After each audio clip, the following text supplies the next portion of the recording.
First contact and betrayal. The stars twinkled in the vast expanse of space as humanity's first interstellar exploration vessel, the UES Horizon, cruised through an uncharted solar system.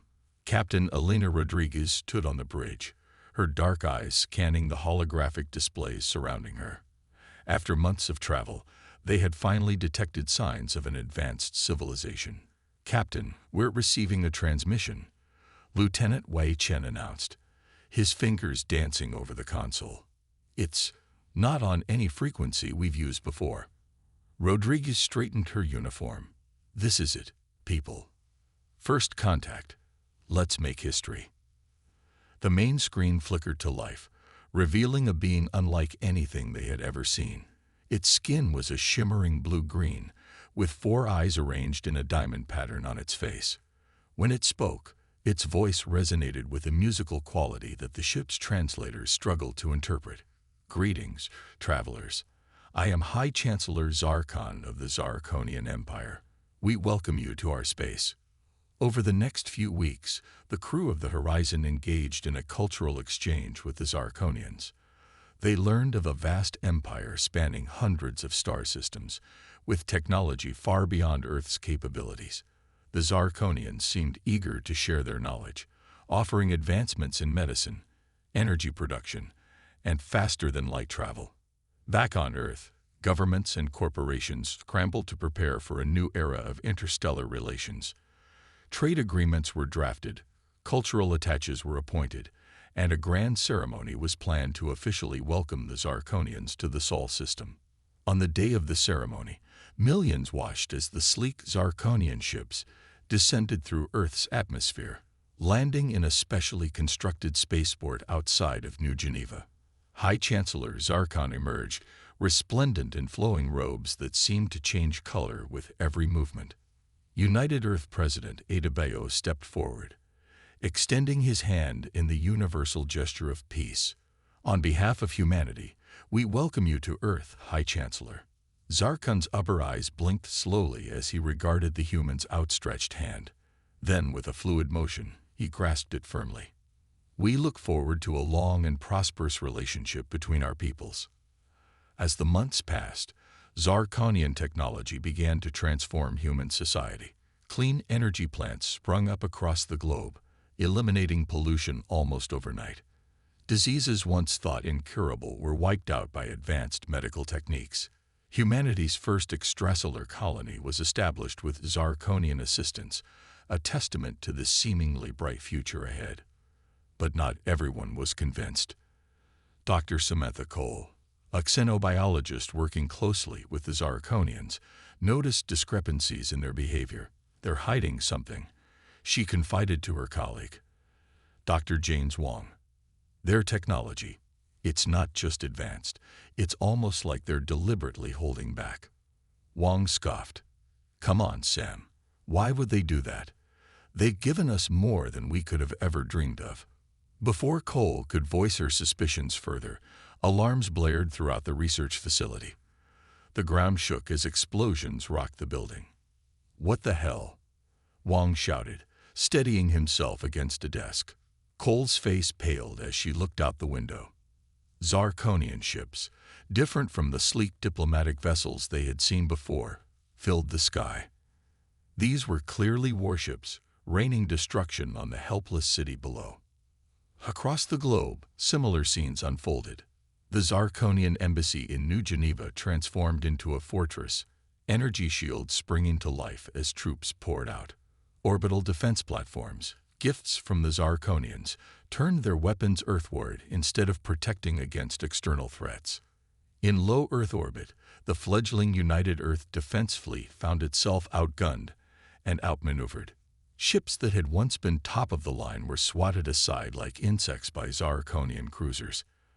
Admiral Viktor Petrov watched in horror from the bridge of the UES Defiant as Earth burned below. "All ships, fall back to Rally Point Alpha," he ordered, his voice hoarse. "We can't win this fight here." As the remnants of humanity's fleet retreated, Zarkonian ships landed across the globe. Their troops, encased in armor that seemed to adapt to any environment, met little resistance from Earth's military forces. In the smoldering ruins of New Geneva, High Chancellor Zarkon addressed the conquered planet. His once melodious voice now dripped with contempt. Humans of Earth, your planet and all its resources now belong to the Zarkonian Empire. Resistance is futile. Submit, and you may yet have a place in our glorious future. Underground, in hardened bunkers designed to withstand nuclear war, Earth's remaining leaders gathered. President Adebayo, his face ashen and his suit covered in dust, addressed the grim assembly. "We've been betrayed, manipulated, and very nearly destroyed," he said, his voice barely above a whisper. "But we are not beaten. Humanity has faced extinction before, and we've always found a way to survive. We will not go quietly into the night. We will not vanish without a fight." The murmur of agreement rippled through the room. General Maria Santos, her arm in a makeshift sling, stepped forward. "Mr. President, I have reports from our off-world colonies. The Zarkonians hit them hard, but some have managed to go dark. We still have footholds out there." Dr. Cole, who had barely escaped the destruction of her research facility, spoke up. "Sir, I believe I know why the Zarkonians attacked. They're not just after our resources. They're afraid of us." All eyes turned to her as she continued. "In my research, I discovered that humans have a unique genetic structure. We adapt faster, learn quicker than any species the Zarkonians have encountered. Given time and access to their technology, we could surpass them. They're trying to crush us before we become a threat." President Adebayo's eyes hardened with resolve. "Then we'll show them their right to fear us. Humanity doesn't negotiate with empires. We annihilate them. As of this moment, we are at war, and we will not rest until Earth is free and the Zarkonian threat is eliminated." As the impromptu war council began to form plans, reports trickled in from around the world. Pockets of resistance were forming, taking advantage of Earth's varied terrain to wage guerrilla warfare against the invaders. In orbit, the crew of the International Space Station, overlooked in the initial assault, began working on ways to sabotage Zarkonian communications. In a secret facility deep beneath the Antarctic ice, a team of scientists led by Dr. Wong pored over Zarkonian technology captured in the early days of the invasion. "If we can reverse engineer their shields," he muttered, "we might stand a chance." Across the stars, on humanity's farthest colony, a young lieutenant named Alex Martinez rallied the survivors. "Earth has fallen," he told the scared colonists, "but we are still here. We will be the spark that lights the fire of rebellion across the galaxy." As the first terrible day of the war drew to a close, humanity faced its darkest hour. But in the depths of despair, a fierce determination took root. The Zarkonians had made a grave mistake. They had revealed their true nature, and in doing so, they had awakened a sleeping giant. Humanity would not go quietly into the night. They would fight, they would endure, and they would show the galaxy why Earth doesn't negotiate with empires. They annihilate them. The war for Earth's survival had begun, and the Zarkonians were about to learn that underestimating humanity was the last mistake they would ever make. The human resistance rises. 6 months after the devastating Zarkonian invasion, Earth was a changed world. Sprawling alien fortresses dotted the landscape, their energy shields shimmering against the backdrop of ruined cities. Massive harvesting operations stripped the planet of its resources, leaving vast scars across continents. But beneath the surface, in the shadows of mountains and the depths of forests, humanity's spirit remained unbroken. In the labyrinthine caves of the Rocky Mountains, General Maria Santos surveyed a makeshift war room. Holographic displays flickered, showing the latest intelligence gathered from resistance cells worldwide. Her eyes settled on a blinking red dot in what was once Eastern Europe. "Status report on Operation Firefly," she commanded. A young lieutenant stepped forward. "Ma'am, Firefly was a success. The resistance cell in Prague managed to disable a Zarkonian communication relay. We estimate it will take them at least 48 hours to restore full functionality in that sector.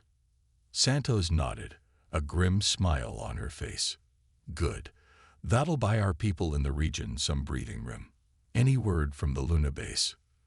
The lieutenant's expression darkened. Still nothing, ma'am. We have to assume it's been compromised. As they discussed further strategies, an alarm blared through the cavern.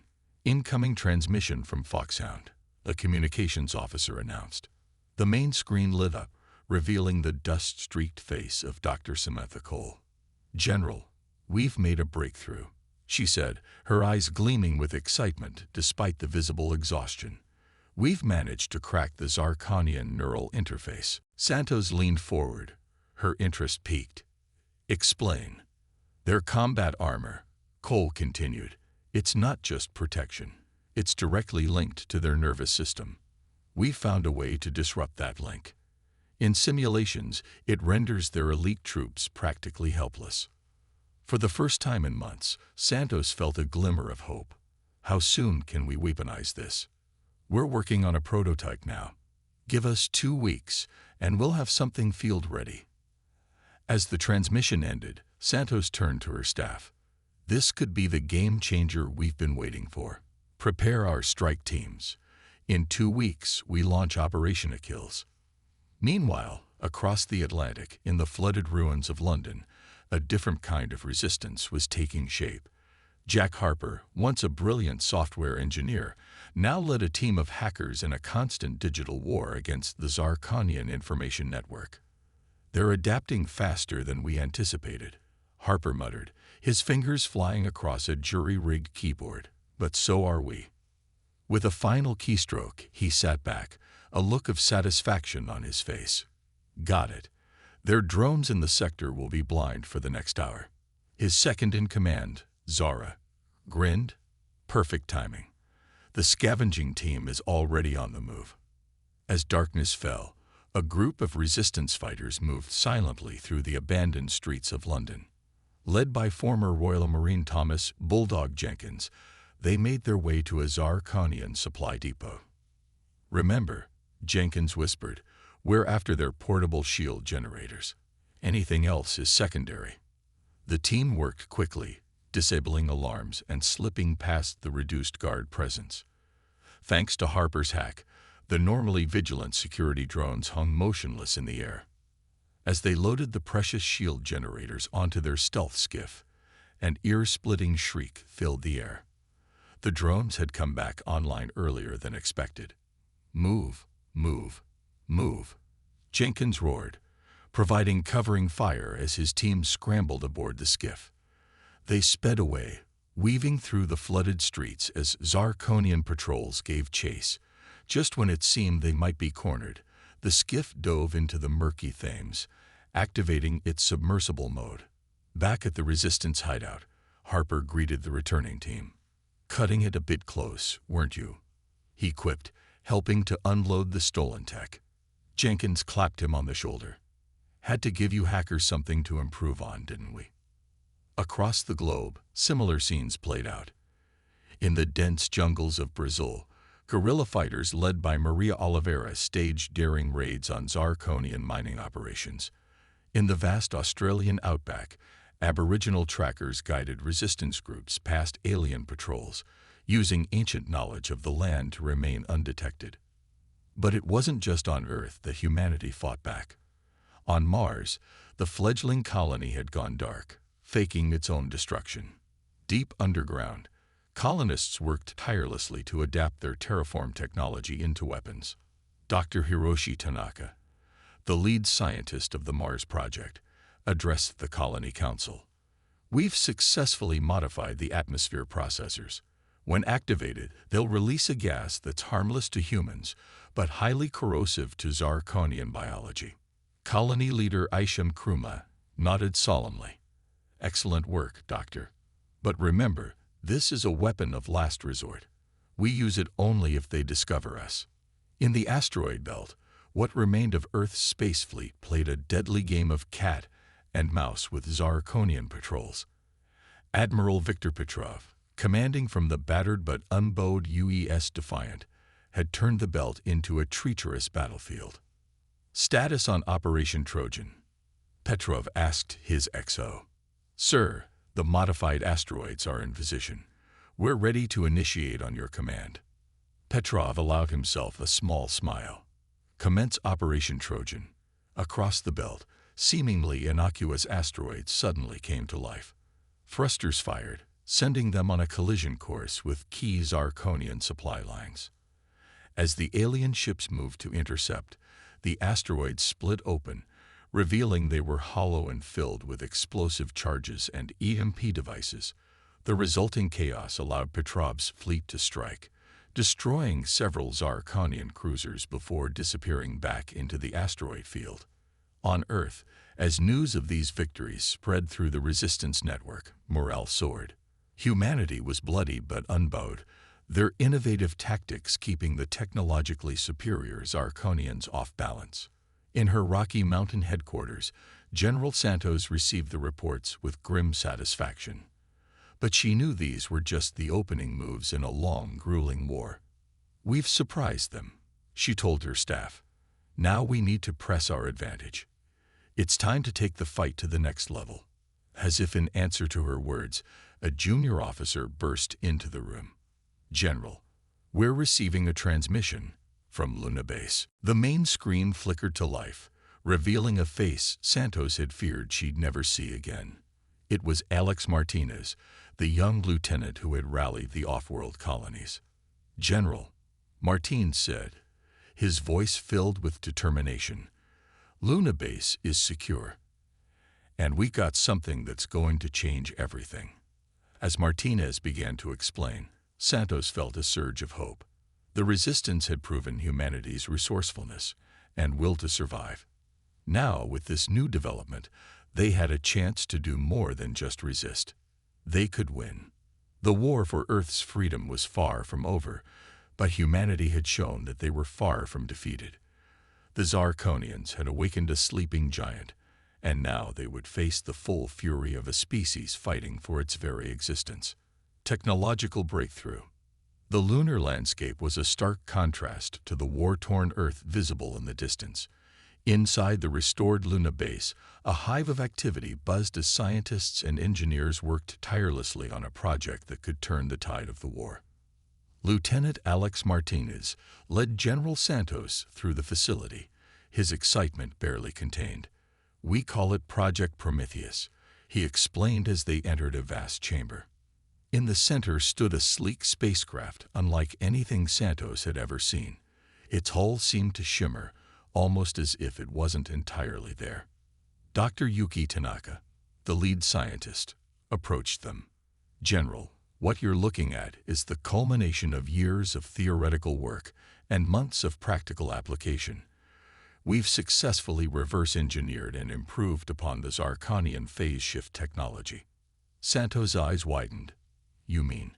Yes, Martinez confirmed. We can now phase our ships partially out of normal spacetime. It makes us nearly invisible to Zirconian sensors and allows us to pass through solid matter. The implications were staggering.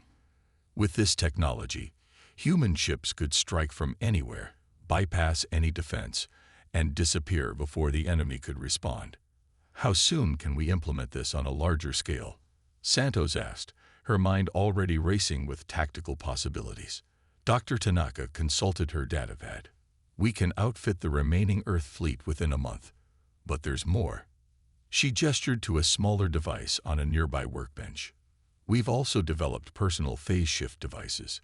They're not as powerful as the ship-based version, but they'll allow our ground forces to pass through walls and Zirconian energy shields. Santos felt a surge of hope she hadn't experienced since before the invasion. This changes everything. Well done, all of you. As they discussed implementation plans, an alarm blared through the base. Zirconian patrol incoming. A voice announced over the intercom. Martinez tensed, but Dr. Tanaka remained calm. Don't worry, she said with a smile. They can't detect us. Watch. On a large screen, they observed a Zirconian cruiser pass by the moon. Its sensors swept the area, passing right through the base without registering anything unusual. Incredible, Santos breathed. Over the next few weeks, Operation Prometheus went into full effect. The Resistance's remaining ships were outfitted with the new phase shift drives, while production of personal devices ramped up for special forces. On Earth, the Resistance prepared for a series of coordinated strikes designed to test the new technology and throw the Zarkonians into disarray. In what was once downtown Tokyo, now a Zarkonian stronghold, a team led by Major Kenji Sato prepared for their mission. They each wore sleek suits integrated with the phase shift devices.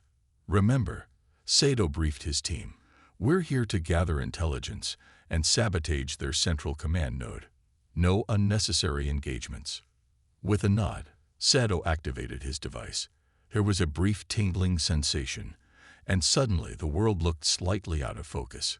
He stepped forward, passing right through the Zarkonian energy barrier, as if it wasn't there. The team moved silently through the alien fortress, bypassing patrols and security measures with ease. They'd reached the central command center, a vast room filled with holographic displays and alien technology. Sato approached the main console, inserting a data spike developed by Harper's hacker team. As the virus began to wreak havoc on the Zarkonian systems, alarms blared. "Time to go," Sato ordered. The team reactivated their phase shift devices and slipped away, leaving chaos in their wake. Similar scenes played out across the globe. In Rio de Janeiro, Resistance fighters sabotaged a Zarkonian weapons factory. In Cairo, a team extracted high-value human prisoners from an alien detention center. Each operation was a resounding success, with minimal human casualties. In orbit, Admiral Petrov led a daring assault on the Zarkonian fleet guarding Earth. The UEA's Defiant and its sister ships phased in and out of normal space, appearing seemingly out of nowhere to unleash devastating attacks before vanishing again. "Target their flagship," Petrov commanded, a fierce grin on his face. "Let's show them what humanity can do." The Defiant phased directly inside the Zarkonian dreadnought's shields. For a moment, both ships occupied the same space, their matter intersecting. Then the Defiant phased back fully, unleashing its entire weapons array point-blank into the alien vessel's core. The resulting explosion lit up Earth's orbit like a second sun. As the Zarkonian fleet fell into disarray, Petrov's ships pressed their advantage, inflicting heavy losses before disappearing into the void. Back on Luna Base, General Santos watched the reports flood in. For the first time since the invasion, the Zarkonians were on the defensive, but she knew better than to get complacent. "They'll adapt," she warned her staff. "We need to press our advantage while we have it." As if on cue, a priority transmission came through. It was Dr. Cole, her face grim despite the recent victories. "General, we've intercepted and decoded Zarkonian communications. They're calling for reinforcements, and something else. They refer to it as the World Breaker." A chill ran down Santos's spine. "What is it?" Cole shook her head. "We're not sure, but based on the data, it appears to be some kind of superweapon. If they deploy it, Earth might not survive." Santos's mind raced. They had the advantage now, but for how long? And could their new technology stand up against whatever this world breaker was? "We need more information," she decided. "Prepare a stealth team. We're going to infiltrate Zarkonian High Command and find out exactly what we're dealing with." As preparations began for the most daring mission yet, humanity stood at a crossroads. Their technological breakthrough had given them hope, but the looming threat of the world breaker cast a shadow over their victories. The war had entered a new phase, and the stakes were higher than ever. Humanity had proven they could fight back, but could they save their world from total annihilation? As the Earth turned below, scared but unbroken, the Resistance steeled itself for the challenges ahead. They had come too far, sacrificed too much, to falter now. Whatever the Zarkonians threw at them, humanity would face it head-on. For they were no longer just fighting for survival. They were fighting for the right to reclaim their world and their future. The battle for Earth. The tension in the war room was palpable as General Santos briefed the assembled leaders of the resistance. Holographic displays showed the latest intelligence gathered on this Arcanian world breaker. "It's worse than we thought," Santos began, her voice grave. "The world breaker isn't just a weapon. It's a massive ship capable of literally cracking a planet's crust." Gasps and murmurs filled the room. Dr. Cole stepped forward, bringing up detailed schematics. "Our infiltration team managed to extract this data at great cost. The world breaker works by generating a gravitational singularity. It can tear a planet apart from the inside out." Admiral Petrov, his hologram flickering from his position in orbit, spoke up. "How long do we have?" "Intelligence suggests it will arrive in Earth's orbit within 72 hours, Santos replied. The room erupted in a cacophony of voices, fear and desperation evident in every word. Santos raised her hand, silencing the chaos. "We have one chance," she said firmly. "One opportunity to save our world and end this war. We're going to take the fight to them in a way they'll never expect." As Santos outlined the plan, a mix of hope and trepidation filled the room. It was audacious, perhaps even suicidal, but it was the only option they had. Preparations began immediately. Every resistance cell, every hidden base, every surviving military unit was mobilized. This would be humanity's final stand. In orbit, Admiral Petrov's fleet began to gather. Ships that had been hiding in the asteroid belt, lurking in gas-giant atmospheres, and concealed on the dark side of moons converged on Earth. They were joined by a motley assortment of retrofitted civilian vessels, each armed with whatever weapons could be cobbled together. On the ground, resistance fighters emerged from their hiding places. In the ruins of cities, the depths of forests, and the caverns of mountains, humanity prepared for battle. As the deadline approached, the first signs of the world breaker appeared. It emerged from faster-than-light travel at the edge of the solar system, a behemoth that dwarfed even the largest Zarkonian dreadnoughts. Admiral Petrov's voice crackled over the comms. "All ships, assume attack formation. Remember, we're not just fighting for our lives, but for the very ground beneath our feet, for Earth." The human fleet engaged their phase shift drives, disappearing from conventional sensors. They reappeared in the midst of the Zarkonian armada escorting the world breaker, catching them completely off guard. The battle in space was chaos incarnate. Human ships phased in and out of normal space, striking with pinpoint accuracy before vanishing again. Zarkonian vessels exploded silently in the vacuum, taken by surprise by the humans' hit-and-run tactics. But the aliens were quick to adapt. They began firing indiscriminately, filling space with energy beams and plasma bolts, making it dangerous for the human ships to phase back into normal space. On the bridge of the UES Defiant, Admiral Petrov gritted his teeth as his ship shuddered under enemy fire. "We need to punch a hole through their defenses," he ordered. "All ships, focus fire on Sector 7. The human fleet concentrated its assault, slowly but surely creating a gap in the Zarkonian formation. But the cost was high. Ship after ship winked out of existence, their crews making the ultimate sacrifice to give humanity a fighting chance. As the space battle raged, the ground war began. All across the planet, resistance fighters launched coordinated attacks on Zarkonian strongholds. In New York, Paris, Beijing, and 100 other cities, the night sky lit up with explosions and weapons fire. Major Sato led his team through the ruins of Tokyo, their phase shift devices allowing them to bypass Zarkonian defenses.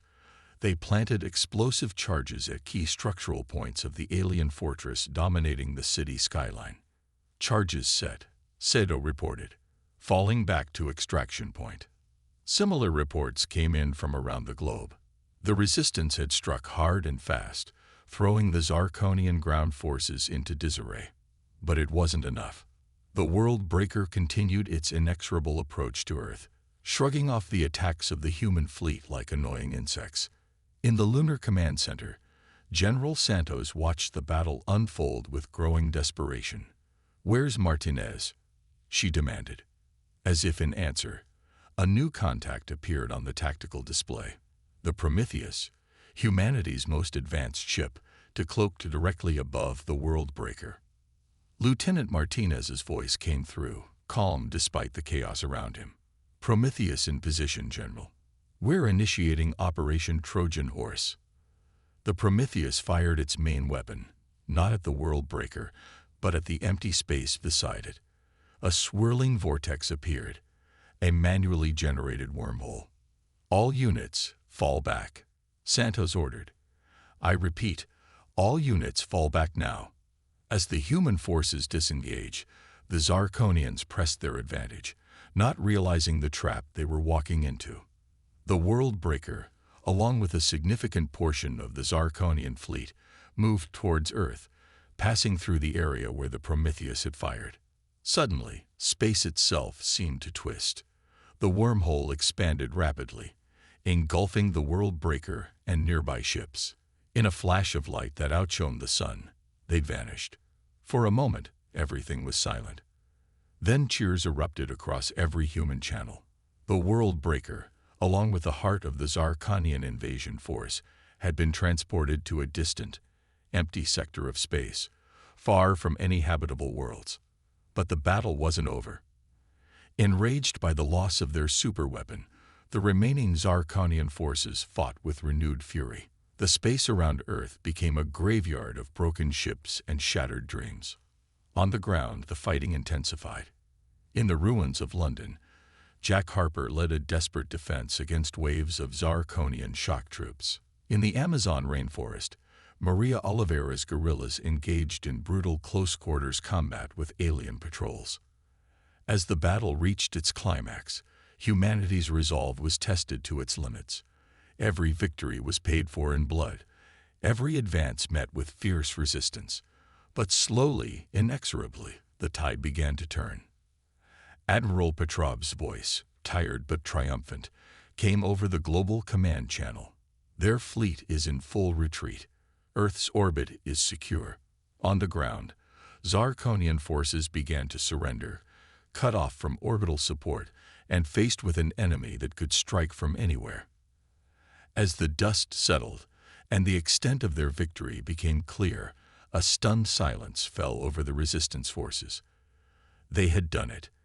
Against all odds, humanity had defeated an interstellar empire and reclaimed their world. In the Lunar Command Center, General Santos allowed herself a moment of relief before squaring her shoulders.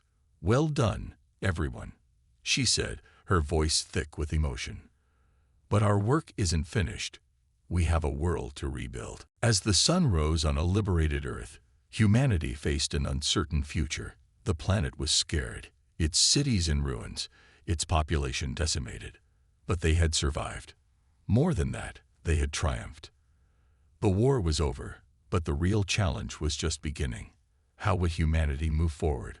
What would they become in the aftermath of this crucible? As cleanup and reconstruction efforts began, these questions lingered. But one thing was certain. Humanity had proven itself a force to be reckoned with in the galaxy. They had shown that Earth doesn't just resist empires, it annihilates them. The stars, once a source of terror, now beckoned with possibility.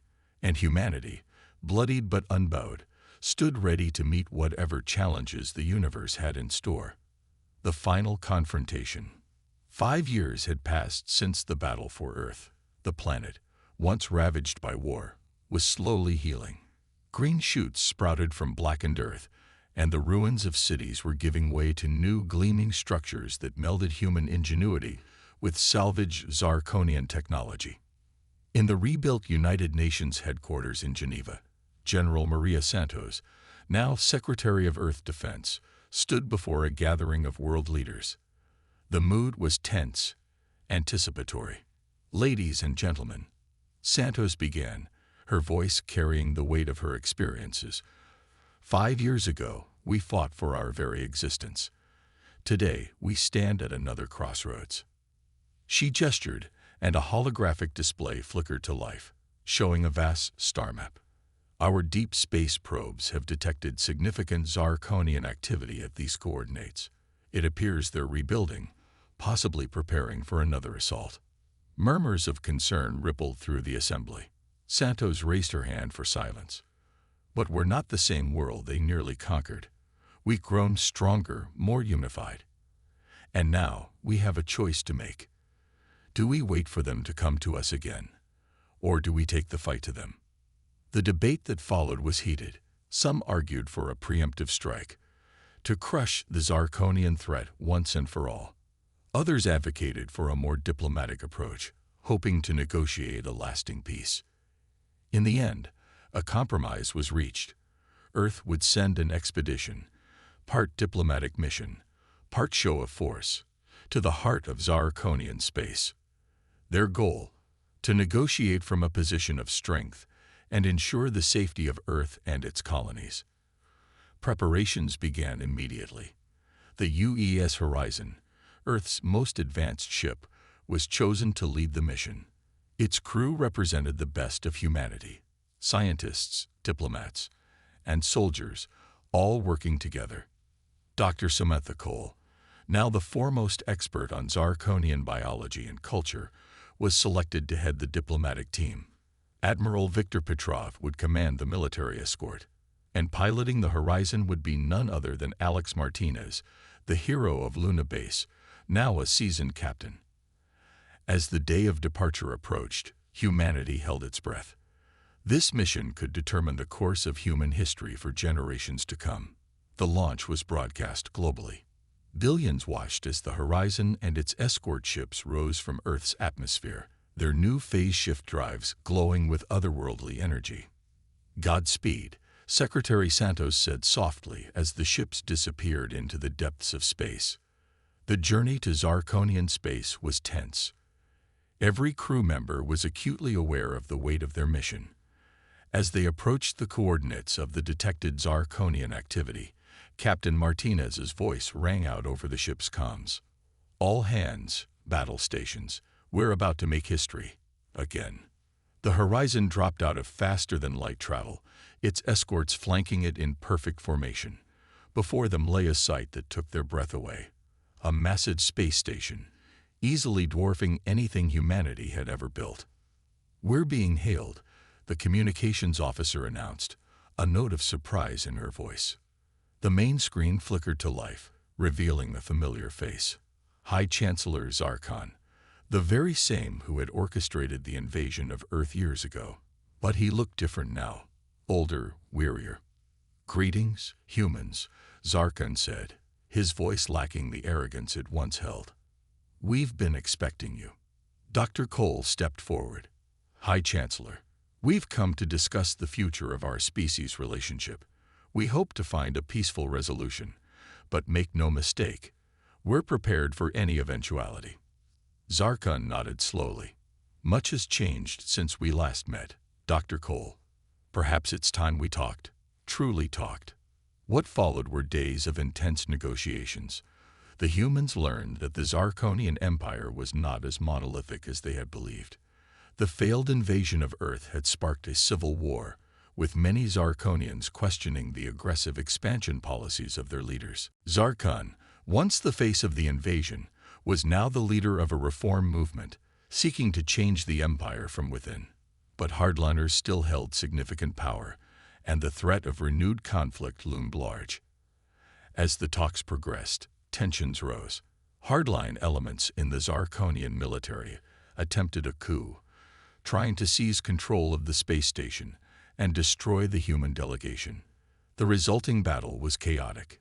Human and Zarkonian reformists fought side by side against the hardliners. Captain Martinez's piloting skills were put to the test as he maneuvered the Horizon through a barrage of weapons fire. Admiral Petrov coordinated the defense, his years of experience shining through as he outmaneuvered the enemy ships. Dr. Cole found herself in the thick of the fight, her knowledge of Zarkonian biology proving crucial in developing countermeasures against their weapons. The battle raged for hours, spreading from the space station to nearby planets. It was a crucible that would determine the fate of both species. In a pivotal moment, Martinez made a daring decision. Using the Horizon's phase shift drive, he took the ship directly into the heart of the Hardliner's flagship. In a maneuver that would be studied in academies for years to come, he materialized the ship in such a way that it severed the flagship's main power conduits without destroying the vessel. With their leadership in chaos and their main ship disabled, the Hardliner's coup attempt crumbled. Zarkon, with the help of the human delegation, was able to reassert control. As the dust settled, humans and Zarkonians found themselves standing together, having faced a common enemy. It was a moment that would redefine their relationship. In the aftermath, a historic treaty was signed. The Zarkonian Empire would pull back its borders, recognizing Earth and its colonies as sovereign territory. In exchange, humanity would share its phase shift technology, and both species would work together to explore and colonize new worlds. As the Horizon began its journey back to Earth, the crew couldn't help but feel they had witnessed the dawn of a new era. They had gone seeking to prevent a war, and instead had forged an alliance that could reshape the galaxy. Back on Earth, as news of the treaty spread, celebrations erupted across the globe. Humanity had not just survived its trial by fire. It had emerged stronger, wiser, and ready to take its place among the stars. Secretary Santos, watching the Horizon's return on a viewscreen, smiled to herself. "We came to annihilate an empire," she mused, "and ended up transforming it instead." As fireworks lit up the night sky, heralding the return of the heroes and the dawn of a new age, the people of Earth looked to the stars with hope rather than fear. The future was uncertain, filled with challenges and opportunities in equal measure. But one thing was clear: humanity was ready. They had faced extinction and emerged victorious. They had turned enemies into allies. And now, united and resilient, they stood poised to write the next chapter in their history, a chapter that would be written not just on Earth, but across the vastness of space. The age of Earth's isolation was over. The age of exploration, cooperation, and growth had begun. And humanity, tempered by adversity and driven by an indomitable spirit, was ready to meet it head-on. As the Horizon touched down, carrying with it the promise of a new future, the crowds cheered. It was more than a homecoming. It was the beginning of humanity's next great adventure.